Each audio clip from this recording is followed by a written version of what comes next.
Hello, it's Miss Nicole of Legacy Lineage Online Learning in collaboration with Youth on Fire to present Storytime. Welcome back to our Mental Health Awareness Week as we are reading books for young children that discuss some mental health awareness in the form of social emotional learning. So again, parents, I've discussed what social emotional development is in the parent snippet, but I will say that it is helping young children to understand themselves, their feelings, and how to play with other people. Ways that adults can to encourage is caring, affection, relationships, safety, and security. So that's ways that adults can help children to learn these different concepts. And I like to say that social emotional learning for young children is the gateway to healthy mental health as an adolescent, as a teenager, as an adult. It's so important, and I know that there are a lot of reasons and other circumstances that maybe things are deemed different, but I do believe that if you give your child a healthy start in terms of just being there to support them in whatever way that looks like, even if that looks like seeking out a mental health professional, that parents are their children's first and most influential teachers. So we send them the messages about what we deem important and not important. And so during our staying home, staying safe, and staying sane, I'm here to support you. And May is Mental Health Awareness Month, but we're taking this week just to read some fun stories. Again, not to belabor the point. Oh, I said I was going to be doing fun activities before each one. I don't want to forget that. So what we're going to do is I'm going to bring out the Hoberman sphere. Remember this from some of my videos? This is one of my favorite toys. You know what? That's what's great about being an early childhood educator. You get to play with such fun toys. So we're going to use our Hoberman sphere, remember, for breathing and taking deep breaths. Remember, we talked about deep breaths are 4 seconds in, if you can hold it for 7 seconds, and then releasing. And I also taught that if you don't have a Hoberman sphere, it's not about what you don't have, but about what you do. You can make your own with your hands. And when you inhale, you want to just bring your hands out as far as you can for 4 seconds, hold, and then bring them back in and try to do 8 seconds on that. To help young children understand how we breathe deeply, we can use the smell the flowers and blow out the candles, okay? So when they smell flowers, they use their nose. So smell the flowers or candy or cake or maybe something delicious that is being cooked, and then you want to blow out the candles just like in our previous video, we blew bubbles. So here we go. All right, let's take 3 deep breaths. Here we go. In, ready? You're doing either your Hoberman sphere or pretending to smell the flowers and blow out the candles. Here we go.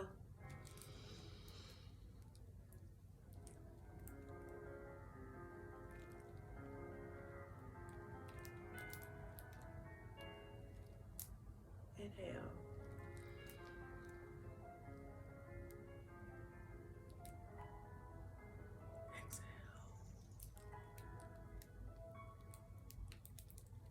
Last one to make this your deepest, best breath of the day.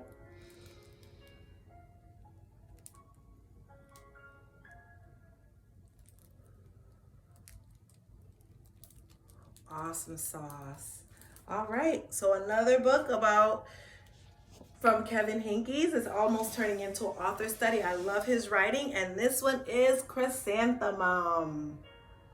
This one is one of my favorites. Stick around. We might, if we have time, we might do a fun song at the end. Chrysanthemum. The day when she was born was the happiest day in her parents' lives. She's perfect, said her mother. Absolutely, said her father. And she was absolutely perfect.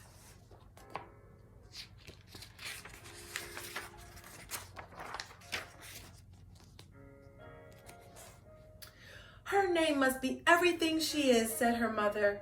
Her name must absolutely be perfect, said her father. And it was Chrysanthemum. Her parents named her Chrysanthemum. Chrysanthemum grew and grew and grew. And when she was old enough to appreciate it, Chrysanthemum loved her name.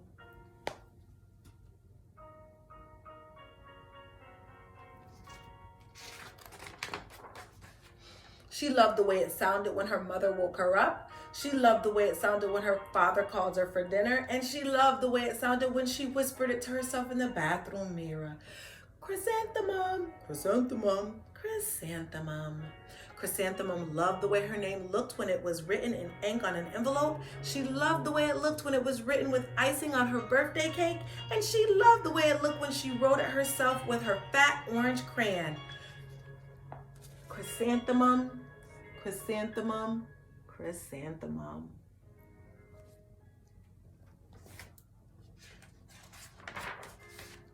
Chrysanthemum thought her name was absolutely perfect. And then she started school. On the first day of school, Chrysanthemum wore her sunniest dress and her brightest smile. She ran all the way to school. Hooray, said Chrysanthemum, school!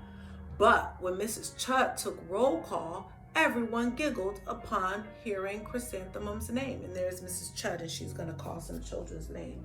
And she's saying, Don, here. Eve, here. Louis, here. Al, here. Les, here. Terry, Max, Sue, Bill, all of them are here. And then she said Chrysanthemum, and everyone woo! They giggled. I don't know. It's too long, said Joe. It scarcely fits on her name tag, said Rita, pointing. I'm named after my grandmother, said Victoria. You're named after a flower. Chrysanthemum wilted. She did not think her name was absolutely perfect. She thought it was absolutely dreadful. So if flowers, when they bloom, they're open and they're very open, but as they start to die, they wilt. So to wilt means to just kind of like go into yourself a little bit. That's what she did. Emotionally, she wilted. Because how does she feel about them saying those things about her name, which she thought is perfect? Let's find out. The rest of the day was not much better. During that time, Victoria raised her hand and informed Mrs. Chud that Chrysanthemum's name was spelled with 13 letters. That's exactly half as many letters as there are in the entire alphabet, Victoria explained. Thank you for sharing that with us, Victoria, said Mrs. Chud. Now put your head down. I don't think she was pointing that out to say that that was something good. I think she's trying to just call Chrysanthemum out. If I had a name like yours, I'd change it, Victoria said, as the students lined up to go home.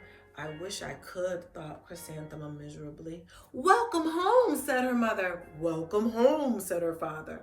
School is no place for me, said Chrysanthemum. My name is too long, it scarcely fits on a name tag, and I'm named after a flower. Oh, pish, said her mother. Your name is beautiful and precious and priceless and fascinating and winsome, said her father.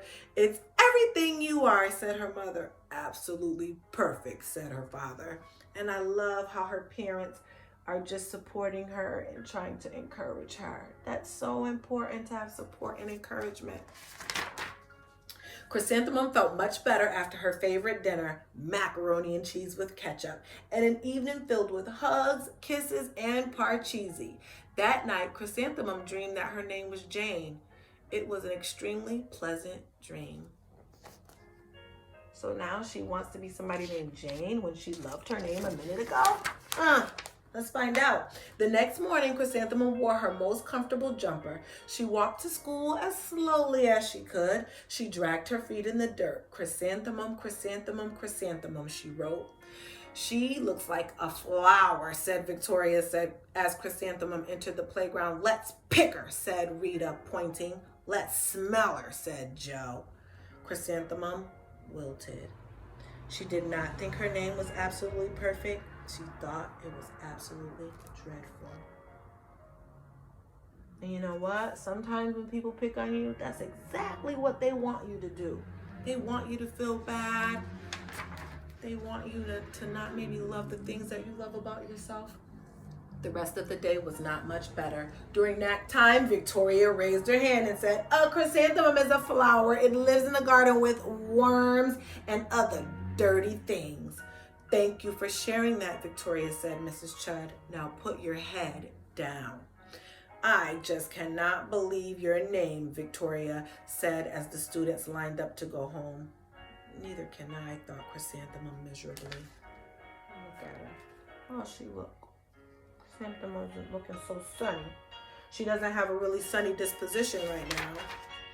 Welcome home, said her mother. Welcome home, said her father. School is no place for me, said Chrysanthemum. They said I even look like a flower and they pretended to pick me and smell me.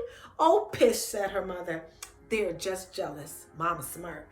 And envious and begrudging and discontenting and jaundiced, said her father. See, her parents know exactly what's going on, but Chrysanthemum just doesn't understand. Who wouldn't be jealous of a name like yours, said her mother. After all, it's absolutely perfect, said her father. Chrysanthemum felt a trifle better after her favorite dessert, chocolate cake with buttercream frosting, and another evening filled with hugs, kisses, and parcheesi. Hugs are so important.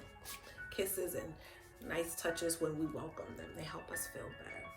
That night, Chrysanthemum dreamed that she really was a chrysanthemum. She sprouted leaves and petals. Victoria pricked her and plucked the leaves and petals one by one until there was nothing left but a scrawny stem. It was the worst nightmare of Chrysanthemum's life.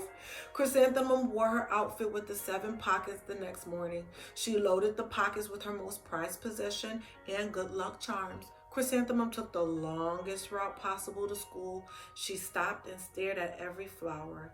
Chrysanthemum, chrysanthemum, chrysanthemum, it seemed to say. Look, she had a nightmare because they keep saying rude things about her name.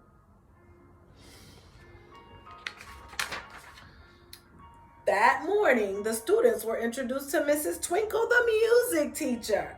Her voice was like something out of a dream, as was everything else about her. The students were speechless. They thought Mrs. Twinkle was an indescribable wonder. They went out of their way to make a nice impression. Mrs. Twinkle led the students in scales. Then she assigned roles for the class musical. Victoria was chosen as the dainty fairy queen. Rita was chosen as the spiffy butterfly princess. Jo was chosen as the all-important pixie messenger. And Chrysanthemum was chosen as a daisy. How do you think Chrysanthemum feels being named after a flower to play a flower? Let's see how it turns out. Chrysanthemum's a daisy. Chrysanthemum's a daisy. Jo, Rita, and Victoria chanted as that and thinking it was wildly funny. Chrysanthemum wilted. She did not think her name was absolutely perfect. She thought it was absolutely dreadful. What's so funny, said Miss Twinkle. Chrysanthemum, said Jo. Her name is so long. It scarcely fits on the name tag, said Rita, pointing. I'm named after my grandmother, said Victoria. She's named after a flower.